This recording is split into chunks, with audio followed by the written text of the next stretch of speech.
What's going on, everybody, and welcome back to the channel.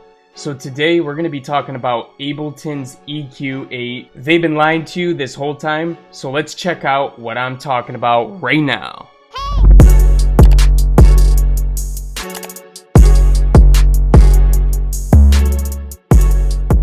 Okay, so we're going to look at a couple different ways to kind of describe this process and what's going on here. So we're going to be using one of the 808s from my new pack. And that reminds me, if you want a chance to win my new drum kit on Christmas Day, go ahead and leave a comment in this video, and I'm going to go through this video and randomly select someone to win my new drum kit. Anyways, so EQ8 does not work the way you think it does. It doesn't actually take out all the information you think it would. So let's take a look at these two EQs right here. This first EQ, I'm going to chop this out at 200 right here. So what's the expected behavior? The expected behavior is that everything before 200, any of this low end, should not be there whatsoever. It should cut it out completely. That's how an EQ should work. But let's take a look at what's actually happening. So you're going to want to look at the second EQ here to see what's actually happening from the first EQ. You see what's going on? Is it even doing anything? Well, obviously it's doing something, because let's turn this off. So it's doing what we want it to, but it's not doing it cleanly. As you can see, there's still artifacts that are being left over. So it is cutting a lot out of there. It's cutting almost everything out, but it is leaving some residue, which we don't want. So every time you're using an Ableton EQ and you're trying to cut lows out of something, just remember that you're not fully getting everything out of it that you want to.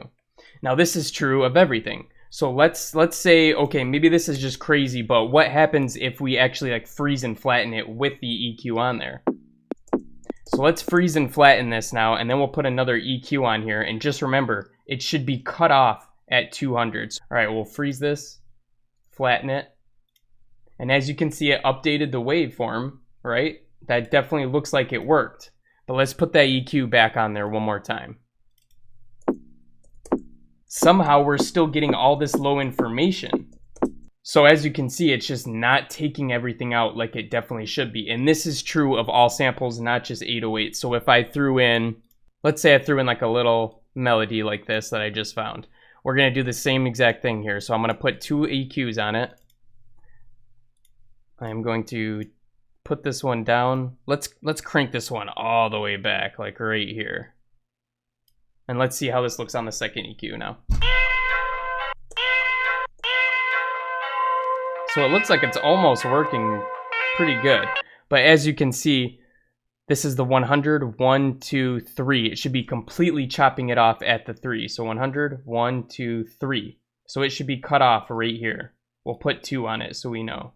So it should be cutting off everything from 2 all the way back. So it is leaving a little bit here before 2, so it's not completely removing it. And as you can see, when the sample starts, it still has some of that low information. So you can see that it's not doing the job that it's supposed to. All right, I'm sick of looking at this because it's actually kind of disappointing. So what does this mean for you? This means that you should probably invest in an EQ that's going to do the job that it's supposed to do. You can't rely on all of Ableton's plugins to be perfect. But, you know, who knows? Maybe in the next version of Ableton that's about to come out, Ableton 11, I believe, maybe they'll have updated that or added a better EQ or something like that. So let's look at a different EQ and how these results are going to be completely different. So the EQ that I recommend is the FabFilter Pro Q3. It's a little bit pricey, but there's a lot of like bonus functionality that comes with using it. So it's definitely worth it. And it's actually going to give you the results that you're expecting to see. And the nice thing is on the EQ right here that you're actually affecting, you can see exactly what it's doing. So you don't have to add a second EQ. We'll just exit out of this one for now. You can see exactly where it's chopping off right here. This is the real line. And the one that's grayed out in the background is what it used to be. So if you really want to cut it off like completely at 200, you might do something like this. Maybe we'll move this a little bit over. Boom. So let's say 200 was your cutoff. You'd do something like that. And now we can go back to that second EQ just as extra proof. And there you have it.